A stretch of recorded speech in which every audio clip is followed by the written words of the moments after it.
Last spring, I had a chance to use this deck at a cocktail mocktail, actually a spell cocktail mocktail bar called the Black Salt in Hamtramck, Michigan. I'm struggling. Edit that out later. But this is the Great Lakes Oracle deck. This is the Everyday Treasures edition. I believe this is the only edition, but this deck has inspired me to create my own Oracle deck. So I wanted to take a minute to review this and give you guys an idea of where I drew inspiration for my own personal Oracle. Get a nice shot of that so you can get an understanding of what this is about. And then there was also, she had the dream. This was so beautifully written. I mean, this came out of a lucid dream. So I'll give you a second to press pause so you can read that, but I'm not going to go through the whole book. But this is truly a labor of love, and it is probably one of the pricier decks that I own, but again, worth absolutely every penny. And I did get, this is Lake Erie, and this is a copper slug from the Great Lakes. These actually occur naturally in the Great Lakes, some of these slag stones. So absolutely beautifully wrapped. And you can tell that a lot of this was done by hand. So I'm just going to go through the different artwork, each card, one by one. The Edmund Fitzgerald. Now there's a song about this. This is the ship that went down in Lake Superior. It is still there. It is has been designated a gravesite, and you cannot go to it. Used to be a tourist destination. The Christmas tree ship. I forget the entire story about this.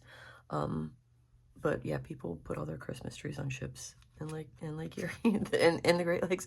This is not a Lake Erie thing. That's one of the other things, is a lot of these are specific to certain areas.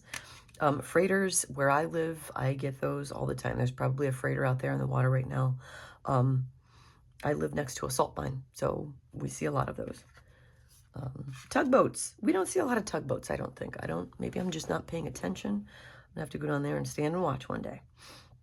And really pay attention. I already go and stand and watch, but I don't think I've ever seen a tugboat. Anchors. See these, they're just the artwork.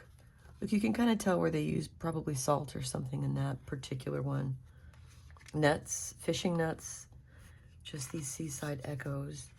The Mackinac Bridge. Mackinac Island is an island up in Lake Huron. It is beautiful. If you ever get a chance to go, I highly recommend it. Sioux locks. I'm not sure exactly where these are, but if you're not familiar with lock systems, it is a mechanism of raising and lowering ships. They usually use these in canals, but there is also one in the Great Lakes. Some of the throughways, there are stops along the way that use a lock system. Whitefish Bay. Pictured rocks. We have these in Northeast Ohio. Similar, not those exact ones. Sleeping Bear Dunes. We have a lot of dunes at a nearby state park. Headlands Beach State Park. I am going to butcher that. Takamainan Falls. That's the best I can do. If I have butchered that, please let me know in the comment section down below. Lighthouse keepers. We have lighthouses. I actually have the privilege of living next to 2 lighthouses. There is a beautiful lighthouse. This I think is the one that really inspired me. And you'll see. Fresnel lenses. They come in degrees. The gales of November. I think we just suffered these recently with our 5 feet of lake effect snow. See, there's copper. There's that little copper slug I showed you. This one has not started to verdigris yet, but the reality, the art, both absolutely stunning. This is my first deck review, so I'm kind of figuring out how to flip cards here. Forest. This looks like a birch forest. We have plenty of forest here. Michigan has absolutely just storybook forests. You would think you were in like Germany or something. Not that I've ever been to Germany. Lakeside cabins. Oh, those are fun. Now, when she sends these decks, she tries to pull a card for you to, something for you to focus on, just a little bit of a, energy exchange there. And this was the deck that I had on the top of my stack. Lampreys, sea lampreys. Those things are terrifying looking. They really do exist in Lake Erie. Thank God I've never encountered one.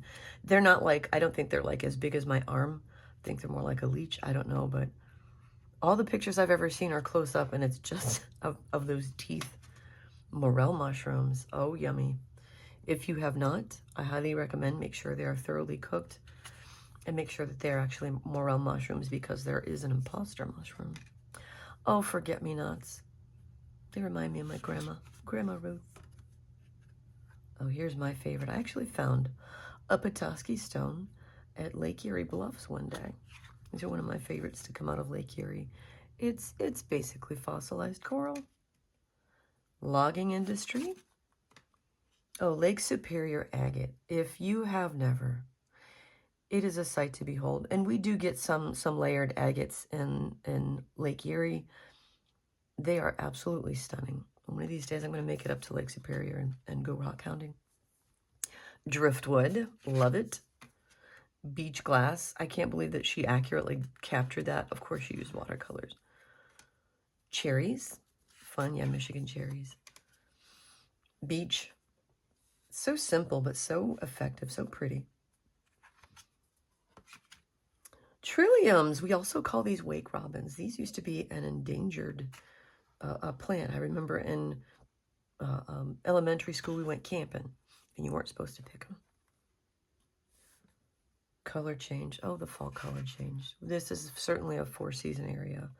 Zebra mussels. This is an invasive species, and they are over clearing the water in Lake Erie, which seems funny because we do have some algae issues. Lake Erie is the dirtiest of the Lake Eries, but it is over cleaning the Great Lakes. Sunrise. You're only going to see these usually from the northern banks or from the west banks of Lake Erie. I live on a I live on a north shore, the south tip of Lake Erie. So I will see sunsets. Shipwrecks, they do have these. I have not seen one from above in the water like this. That is probably something I will venture out and do. Glaciers. These I have not seen in Lake Erie. I know that they do venture far up north enough that you could see those, but they were formed by glaciers as well. That's why the Lake Erie, the Great Lakes exist. I keep saying Lake Erie. That's why the Great Lakes exist. Northern Lights, we just had a beautiful run of Northern Lights this year that you could see from all of the Great Lakes, including Lake Erie. Sunsets, there they are. So beautiful. Piping plovers, these guys are on an endangered species list. I know they are threatened. And nearby where I live at that same beach, Headland State Beach Park, in those dunes, they have rebuilt their dunes effectively enough that these little guys have started to nest there. And you can't go there anymore. You used to be able to walk the whole beach. Now you just got to take a little sidetrack into the dunes. It's even prettier. The moon, which is exactly what it looks like over Lake Erie. And then the Great Lakes. So this was written by Colleen Foote. I have exchanged correspondences with her via email. She is lovely. This was illustrated by Sarah Palmer. I will include some information. This was not sponsored in any way. I am just doing this review so that you have an idea of what provided inspiration for my own Oracle deck. This is something that I've been meaning to do since I saw this deck, and I had wanted to do the watercolors because that is something that I get into, but if you saw my video last week, I had dyed some alpaca wool with black walnuts. I also dyed some little sacks, cotton sacks as well. So I'm going to use one to house my own Oracle. These are mushroom caps that I have collected over the last year or so. Golfing, they're all about an inch.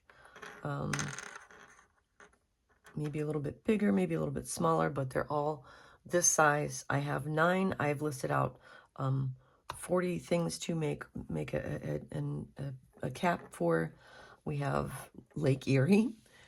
These are wishing stones. The beach. I think that's the one I like the most so far. I love all of these so far. And you can see where this one has some resemblance to the lighthouse in this deck. So you can see some similarities, but this was really the inspiration. This was the very first one. As I started making this, it was me I was going to do Norse rooms. And I wasn't really feeling as called to that as I was to, let's see what we can fit in here. So I think this ended up being the my house. This was a home.